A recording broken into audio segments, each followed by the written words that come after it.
राज्यसभा चुनाव में कांग्रेस के एक विधायक का वोट रद्द होने का मामला एक बार फिर चर्चाओं में आ चुका है। इस बार कांग्रेस विधायक कुलदीप वत्स ने अजय माकन के आरोपों का समर्थन किया है और सिर्फ समर्थन ही नहीं किया बल्कि उन्होंने विवेक बंसल की भूमिका पर भी सवाल उठाए हैं और इसके बाद फिर से कांग्रेस के अंदर सियासी भूचाल नजर आ रहा है। पिछले दिनों हुए राज्यसभा चुनाव में कांग्रेस के एक विधायक का वोट रद्द होने के मामले में उठा बवाल थमने का नाम नहीं ले रहा। चुनाव में हार का मुंह देख चुके पार्टी प्रत्याशी अजय माकन ने इस मामले में किरण चौधरी का नाम उजागर करने और कांग्रेस के हरियाणा प्रभारी विवेक बंसल की भूमिका होने के आरोप का कांग्रेस विधायक कुलदीप वत्स ने भी समर्थन किया है। विवेक बंसल जी पार्टी के प्रभारी हैं, जो उनकी जिम्मेवारी है, तो जिम्मेवारी से कौन भाग सकता है।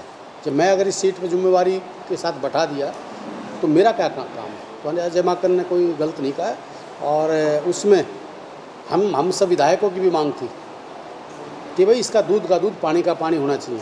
जो 29 लोग ईमानदारी से जो दल छल कपट पैसा हर प्रकार का तंत्र यूज किया और उन्होंने अपना ईमान धर्म ना बेच के जनता और पार्टी को सिरे पर ये रख के जिन 29 विधायकों ने वोट दी, तो हर आदमी के कहीं ना कहीं मनसा तो थी भी वो विधायक कौन है, तो वो क्लियर होना चाहिए था।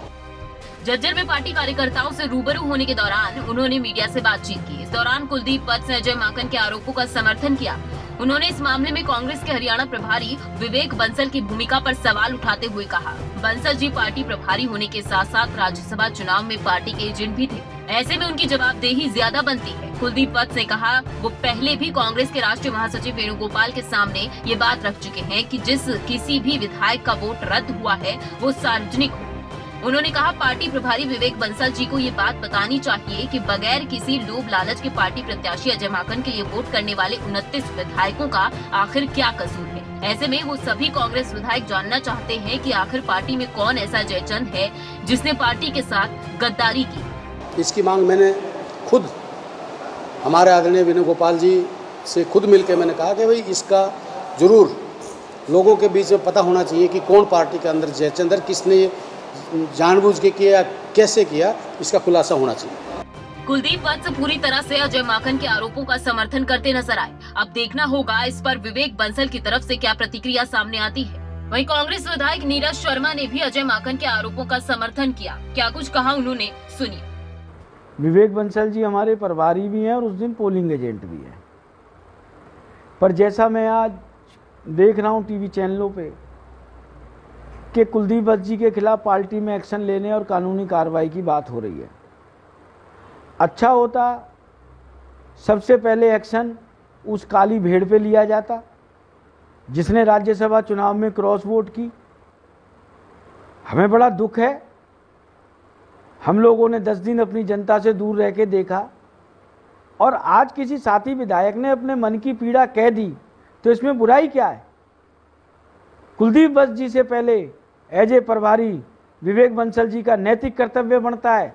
हरियाणा की करोड़ों जनता जानना चाहती है। कुलदीप बिश्नोई जी ने तो ओपन बता दिया कि हाँ मैंने वोट नहीं दी। उसके अलावा वो काली भेड़ कौन है जिसने अपनी पार्टी से गद्दारी करी। प्रदीप धनखड़, झज्जर, खबरें अभी तक। अब आपको अजय माकन का 18 जुलाई का वो बयान सुनाते हैं जिसमें उन्होंने किरण चौधरी और विवेक बंसल पर सवाल उठाए थे। मौका था जब अजय माकन ने राज्यसभा चुनाव के नतीजों को हाईकोर्ट में चुनौती दी। देखिए, बड़ा स्पष्ट है कि जब किरण चौधरी जी ने वोट डालने के बाद बाहर आई तो उन्होंने खुद ही कहा कि मैंने तो टिक किया है। तो उसके बाद में हम लोगों ने जो बैलेट नंबर जिस पे टिक था वो बैलेट नंबर भी हमने देखा और किस क्रम के ऊपर डाला है, तो इसमें कोई अब शक की बात नहीं है कि किरण चौधरी जी ने टिक किया है। ये बात और है कि उन्होंने जानबूझ करके नहीं गलती से टिक किया हो, ये उनको बताना है कि जानबूझ कर किया है या गलती से टिक हुआ है, लेकिन टिक किरण चौधरी जी के द्वारा ही टिक किया गया है और ये हो सकता है गलती भी हो सकती है। और इसी के साथ किरण चौधरी का 18 जुलाई का एक पोस्ट भी आपको दिखाते हैं और इसमें उन्होंने जो लिखा वो भी आप समझ सकते हैं कि किस तरह की बातें थी कि मैं समझ सकती हूं कि माकन जी कई चुनाव हार चुके हैं, मेरी सहानुभूति उनके साथ है। रही बात इंडियन नेशनल कांग्रेस पार्टी के प्रति वफादारी की, तो उसका सर्टिफिकेट मुझे किसी से नहीं चाहिए। मेरी नेता सोनिया गांधी जी सब जानती हैं और हमारे साथ कांग्रेस के विधायक नीरज शर्मा जी जुड़ चुके हैं। उनका बयान भी अभी आप सुन रहे थे, जो कह रहे थे कि उस काली भेड़ का पता लगना चाहिए। और सबसे पहले नीरज शर्मा ही बोल रहे थे उस बारे में जब चुनाव का नतीजा आया था। शर्मा जी, स्वागत है आपका खबरें अभी तक पर। नमस्कार जी। नमस्कार। नमस्कार शर्मा जी, ये आपकी पार्टी में विधायक सवाल उठा रहे हैं, जो आपने भी कहा कि कोई अपने दिल की बात करा तो उस पर कार्रवाई की बात हो रही है। किस तरह से देखते हैं आप? आप लोग तो कहते हैं कि आपकी पार्टी में बहुत लोकतंत्र है, कोई कुछ भी बोल सकता है। नहीं, देखिए, लोकतंत्र है, सबको अपनी बात कहने का हक है और होना भी चाहिए। ये कोई भाजपा नहीं है घुट घुट के मर जाओ। जो बात है जनता के आगे सत्य आना चाहिए। जनता हमेशा सत्य का आदर करती है, चाहे वो सही हो या गलत हो। देखिए, सारे एपिसोड के अंदर जो हमारे प्रभारी हैं जी, माननीय विवेक बंसल जी, जो हमारे पोलिंग एजेंट भी है, उनको इस चीज का आज 1 महीने से ज्यादा का समय हो गया पटासेब करना चाहिए। सबसे पहली बात तो जब कुलदीप बिश्नोई जी की वोट का मसला आया तो साथ के साथ डिक्लेयर हो गई बात कि भाई कुलदीप बिश्नोई जी ने क्रॉस वोट करी है, भाजपा समर्थित कार्यकर्ता को दी है। अब देखिए साहब, राज्यसभा का चुनाव है, आपको भी पता है, मुझको भी पता है, हमारे प्रभारी जी को भी पता है, भारत सरकार का कानून है। टोटल 31 वोट डलनी थी। हर विधायक ने प्रभारी जी को अपनी वोट दिखाई है, क्योंकि वोट नहीं दिखाएगा तो उसकी वोट ऑटोमेटिक कैंसिल हो जाएगी, स्वाभाविक सी बात है। और बड़े नेता हमारे ये कहते हैं कि प्रभारी जी ने दोपहर तक या वोट डलने के बाद तक ये कहा कि नहीं जी सारी वोटें ठीक डल गई, अच्छे से डल गई है, कोई दिक्कत नहीं है, सारी वोट ठीक है जी। चुनाव नतीजे जो आए आप सबके आगे है। आज 1 महीने से ज्यादा समय हो गया, प्रभारी जी कह रहे हैं मैंने हाईकमान को लिस्ट भेज दी, मैंने हाईकमान को रिपोर्ट भेज दी। अरे भाई क्लियर कर, उसका नाम डिक्लेयर करो, क्यों आप हर आदमी को? नीरज जी, आपको क्या लगता है, आप कह सकते हैं इतनी बेबाकी से कि कौन है वो विधायक जिसने कांग्रेस के खिलाफ वोट दिया? देखिए, ये जो लॉकर है ना, इट्स द डबल की लॉकर, और ये बिना प्रभारी जी के मदद के नहीं खुल सकता। अच्छा, मैं तो स्पष्ट बात कह रहा हूँ कि प्रभारी जी को वो नाम क्लियर करना चाहिए, या प्रभारी जी नैतिकता पूर्ण ये बात कहे कि साहब मैंने अपना कार्य निष्ठापूर्ण नहीं किया, मेरे से चूक हो गई। इंसान है, इंसान से गलती हो जाती है कि विधायक ने वोट दिखाई, मैं नहीं देख पाया। या तीसरी संभावना मुझे एक लग रही है कि भैया कोई अदृश्य ताकत भूत प्रेत आई और उसने जो सीधी लाइन थी उसका टिक मार्क बदल दिया। मैं ये बात इसलिए भी कह रहा हूँ कि देखो मुझे क्यों बात संदिग्ध लगती है। जिस दिन रिजल्ट आया, पहले रिजल्ट आ गया, हमारे प्रत्याशी जीत गया, मैं बड़ी खुशी हुई। हमने रामायण का पाठ रखा हुआ था उस समय, और उसके बाद दोबारा रिकाउंटिंग हुई। रिकाउंटिंग के बाद रिजल्ट आया, निराशाजनक रिजल्ट आया। मैंने सुबह 6:30 बजे प्रभारी जी को फोन मिलाया। अच्छा, मैंने कहा भैया एक वोट तो पता लग गई कि वो ऐसे ऐसे कुलदीप बिश्नोई की है, ये दूसरी वोट किसकी खराब हो गई? हमारी इतनी अच्छे से 5 दिन ट्रेनिंग हुई रायपुर में, हमें एक एक चीज समझाई गई, ऐसा कौन सा विधायक था जो ये उससे गलती हो गई?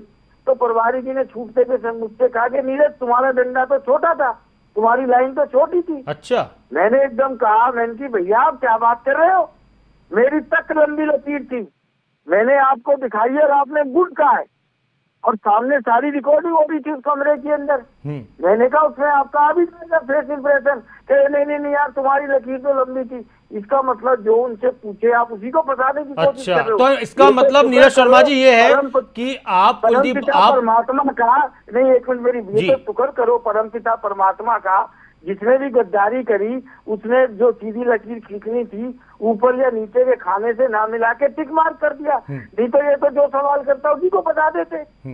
भाई अगर जो आपको लगता था हमारा डंडा छोटा था उसी समय ठोकते। अब नीरज शर्मा जी आप भी सवाल खड़े कर रहे हैं प्रभारी पर, और उनकी तरफ से इस तरह की बयान आया है कि कार्रवाई हो सकती है कुलदीप बत्स पर, तो आप पर भी हो सकती है फिर तो?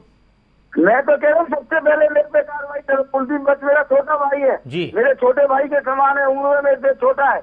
मैं खुलेआम कह रहा हूँ, क्यों नहीं नाम क्लियर कर रहे हैं? क्या तकलीफ है इनको नाम क्लियर करने में? ऐसा क्या प्रेशर है इनके ऊपर?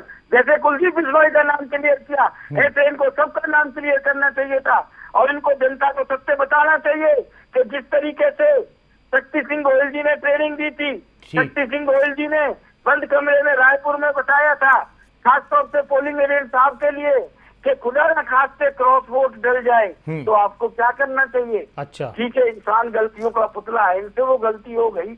उन्होंने तो ये कहा था कि अगर जो किसी की गलत वोट लेकिन मेरा आखिरी सवाल नीरज शर्मा जी, यहाँ पर आपको गलती लग रही है, कुछ सोची समझी साजिश लग रही है जो आपकी हार हुई आपकी पार्टी की? तो देखो भाई साहब, ये ताला तो प्रभारी जी ही खोलेंगे। अच्छा। वैसे भी अलीगढ़ के हैं, ताला नगरी के हैं, जी। ताला लॉक करने में भी, खोलने में भी अलीगढ़ शहर बहुत मशहूर है। ये तो प्रभारी जी कुंती को सुलझा सकते हैं कि भाई ये वोट किसकी है, क्यों नहीं सार्वजनिक कर रहे। जब कुलदीप बिश्नोई जी की सार्वजनिक कर दी तो दूसरी की में क्या दिक्कत है? या तो कुलदीप बिश्नोई जी की भी नहीं करते सार्वजनिक, सीधा पार्टी हाईकमान को भेजते। जिस तरीके से कुलदीप बिश्नोई जी की वोट गलत गई, गलत तरीके से गई, इसी तरीके से दूसरे विधायक की भी वोट गलत तरीके से गई। पूरी 15 घंटे की रिकॉर्डिंग है। जो एक्शन रिएक्शन कुलदीप बिश्नोई जी की वोट पे लिए गए, वो एक्शन रिएक्शन उस काली भेड़ के ऊपर क्यों नहीं लिए गए? क्या कारण था? ठीक है, बहुत शुक्रिया जी। या तो आप जानते हैं, बताना नहीं चाहते, या हमसे अपना कार्य करने में चूक हो गई। बहुत शुक्रिया नीरज शर्मा जी खबरों अभी तक के साथ जुड़ने के लिए। और नीरज शर्मा कांग्रेस के विधायक जो कह रहे हैं कि अब वो ताला विवेक बंसल ही खोलेंगे, उन्हीं को पता है सब कुछ, वही ताला लगा रहे थे वही खोलेंगे, और वो अलीगढ़ के रहने वाले तो और अच्छा जानते हैं कि ताले के बारे में। और ये उनका पोस्ट है किरण चौधरी का, जो उन्होंने सहानुभूति जताई थी जब उनका बयान आया था अजय माकन का, उन्होंने जिक्र किया था किरण चौधरी का, तो उसके बाद फिर उनकी ये प्रतिक्रिया सामने आई थी।